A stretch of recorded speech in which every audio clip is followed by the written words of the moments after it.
Bom, olha, falando dessa mistura aí de executivo com judiciário, que ultimamente parece que anda tudo meio junto, misturado, olha, o PT, partido do presidente Lula, protocolou uma ação no Supremo Tribunal Federal em que pede a suspensão da privatização da Sabesp em São Paulo, alegando que o processo viola a competitividade ao favorecer um único competidor na concorrência para ser o acionista de referência da empresa. A Equatorial foi a única empresa a apresentar proposta para ser acionista da Sabesp. Já a Éguia, maior companhia privada de saneamento básico no Brasil, acabou não entrando na disputa. E por falar em privatização, a Petrobras avançou nas negociações para a recompra da refinaria de Mataripe, na Bahia, vendida em 2021, em mais uma medida que marca a guinada reestatizante do governo Lula e a ideia de concentrar o controle da cadeia de combustíveis inteira. Na época, a refinaria foi vendida por 1 bilhão e 600 milhões de dólares e essa notícia está com todos os detalhes lá no site da Oeste. Petrobras avança em negociações para a recompra de refinaria. E tudo a ver com o que a gente falava antes, Ana, dessa volta ao passado, dessa retomada do resgate das velhas práticas pelo PT, né? Exatamente, é uma volta ao passado, né? É uma bandeira, né, de aumentar o tamanho do Estado mantendo aí um monopólio, né, da questão do petróleo, como tem outros, né, dos Correios e tal. É óbvio que uma empresa que só ela vende alguma coisa num país desse tamanho, ela tem que ser lucrativa, né, e no governo do PT conseguiu ainda não ser, né, dada ao grau de corrupção. E a gente está tendo aí essa volta ao passado. E só mencionando rapidamente a questão de São Paulo, a Éguia, né, deveria, então, ter impugnado tais regras. Se havia qualquer outra empresa interessada em ser o sócio de referência, acho que é essa a denominação, em ser o sócio de referência na ABESP e entendia que as regras estavam direcionando para uma empresa só, existe um momento de impugnação dessas regras pelas empresas interessadas. Não é depois de todo o processo feito com transparência, onde tinha todos esses prazos, agora vem um partido político dizer que não houve transparência no processo, sendo que nenhuma dessas empresas supostamente interessadas impugnaram nenhuma das regras do processo. Voltando aqui aos nossos assuntos, vamos continuar falando sobre a ação que foi apresentada pelo PT ao Supremo Tribunal Federal, tentando paralisar o processo de privatização da Sabesp. Marcelo Bella, queria te ouvir, Marcelo, sobre essa iniciativa. Bom, inicialmente a gente tem que pensar que o Partido dos Trabalhadores foi fundado em 1980, há muito tempo não defende mais os direitos dos trabalhadores. Ele está principalmente preocupado com a agenda de poder e de benefícios próprios. Né, aquela chama sindical, né, dos sindicalistas, dos grandes sindicalistas do partido, como, por exemplo, o presidente Lula, que se celebrizou por estar nas portas das fábricas lá da região do ABC, aqui de São Paulo, isso não existe mais. Porém, eles continuam usando a mesma estratégia e falam contra a privatização como se ela fosse uma coisa ruim para as empresas e para os trabalhadores. Pelo contrário, quando a gente privatiza uma empresa, a gente profissionaliza essa empresa. Essa empresa ela é medida por produtividade, lucratividade. Não tem lá estabilidade de cargo, né, daqueles funcionários públicos que começam uma carreira e se aposentam na mesma empresa, no mesmo cargo. Nada contra essas pessoas têm o seu mérito. Mas o que eu quero dizer é que elas são medidas, as pessoas, no mundo privativo, no mundo privado, da empresa de capital privado, pelos seus resultados. Então, ou seja, a privatização é uma coisa boa. E o PT não tem habilidade, já mostrou que os governos do PT não têm habilidade quando se fala em privatização. No governo Dilma, comprou aquela empresa sucateada lá em Pasadena, nos Estados Unidos, né, por 360 milhões de dólares. Dinheiro jogado, seu dinheiro jogado na lata do lixo. Sabe por quê? Porque essa empresa hoje não trouxe nada para o Brasil. Quer ver outra derrapada do governo do PT em relação a empresas estatais? Quando entregou de graça uma empresa da Petrobras na Bolívia, produtora de gás, para o governo do Evo Morales. E está prometendo fazer mais ainda, né, Marcelo? Foi lá esses dias o Lula e prometeu reforçar essa parceria, né?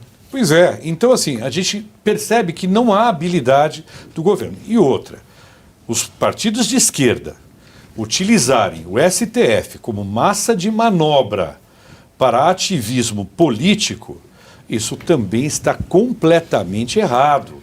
Completamente errado. Então, dentro deste país da fantasia que a gente está vivendo hoje, parece aquele filme História Sem Fim, sabe, Vitor? Onde um garoto, ele ficava em cima de um cachorro gigante, voando por cima de uma terra chamada fantasia, aonde estava dominada pela escuridão. Mas sempre há uma luz no fim do túnel.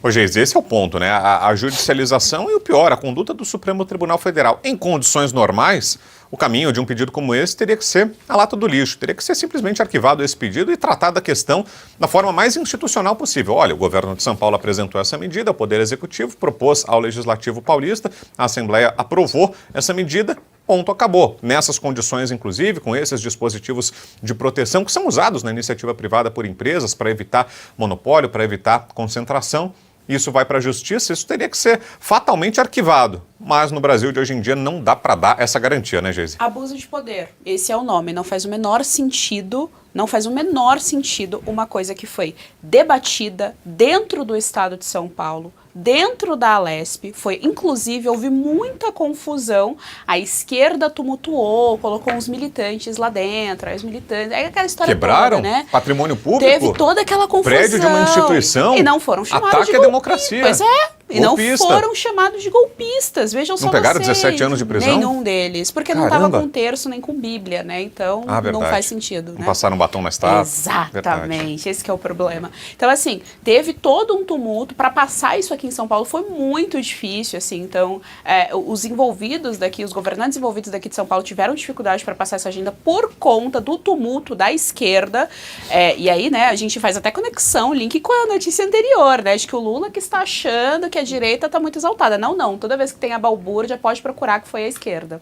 E aí, isso vai para o STF. Como assim? Se eu já fiz aqui no meu estado de São Paulo, se isso já está tudo certo, vai fazer o quê no STF? Isso é abuso de poder pela enésima vez, é mais um dado da realidade comprovando de que a gente não tem estabilidade jurídica alguma nesse país, que a gente toma as decisões e aí um belo dia alguém acorda e decide que aquilo dali não é mais lei, de que não vai mais ser daquela forma e muda de acordo com a cabeça ali do tirano que toma conta. Quando a gente está falando de Sabesp, a gente está falando também, é muito importante a gente lembrar, saneamento básico, que é uma pauta desde o Brasil Império. Não é um negócio que começou agora. Não é uma coisa que é simples em termos da quantidade, da dimensão do problema no Brasil. E a gente ainda não conseguiu resolver. Isso estava na mão do poder público todos esses anos. A gente está falando aí de várias gestões petistas, inclusive aqui em São Paulo, e isso não foi resolvido. Quando a gente abre para a iniciativa privada, é claro que eles vão ter interesse de resolver, porque a empresa tem interesse de lucrar, então vamos unir, né, a fome com a vontade de comer,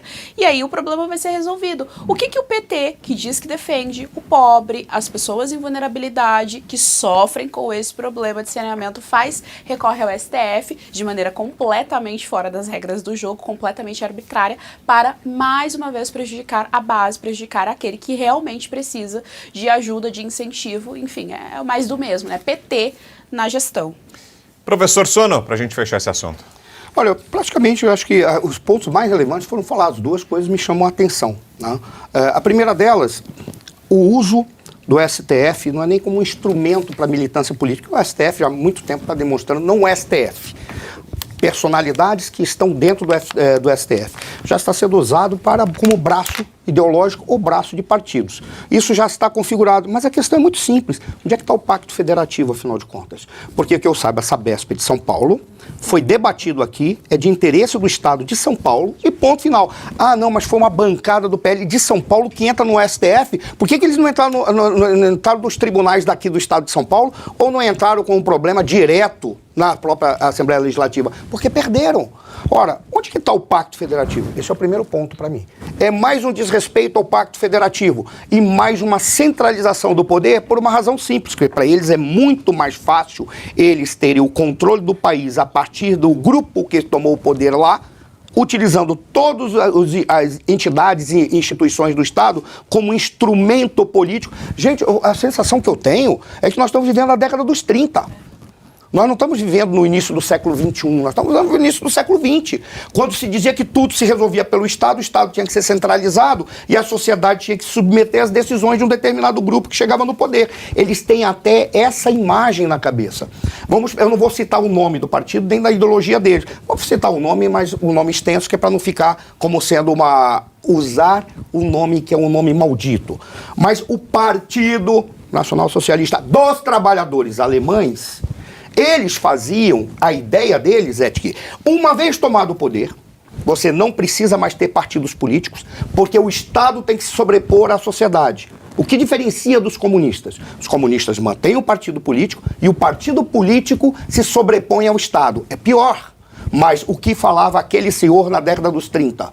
Ora, a função do partido político é apenas selecionar quadros técnicos para o Estado. Então eles querem matar os partidos políticos, querem botar o Estado se sobrepondo a todas as instâncias da sociedade e desrespeitar as subunidades que num Estado democrático de direito e um Estado federativo não poderia ser desrespeitado. O que eles estão fazendo, jogam para lá, é a judicialização da política, o ativismo judicial, desrespeito ao Pacto Federativo e a submissão de toda a sociedade à vontade de um ou dois grupos políticos, vou dizer nem partidos, que instrumentalizam todas as instituições do Estado para exercer o que querem. A Sabesp tem que ser privatizada. Da minha perspectiva, eu acredito melhor na administração privada que na administração pública. Agora, se o problema é se vão ou não executar aquilo que está acordado, isso é uma questão de fiscalização e transparência na forma como foi feita a privatização.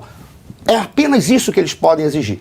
Se não houve a transparência, tudo bem, mas se houve, teve o debate da Assembleia Legislativa, porque eles estão enchendo o saco.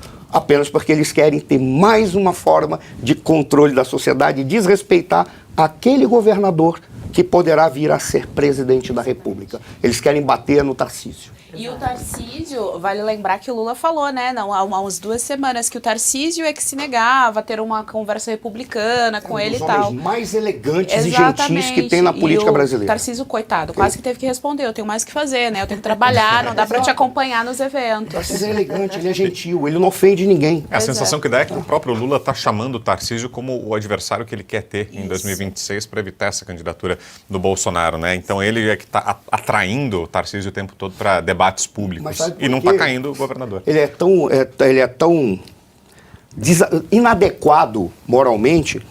Por quê? Porque se ele chama o Tarcísio para ir para um debate, sabe o que ele vai centralizar? Ele vai dizer, você foi quadro técnico do governo da Dilma.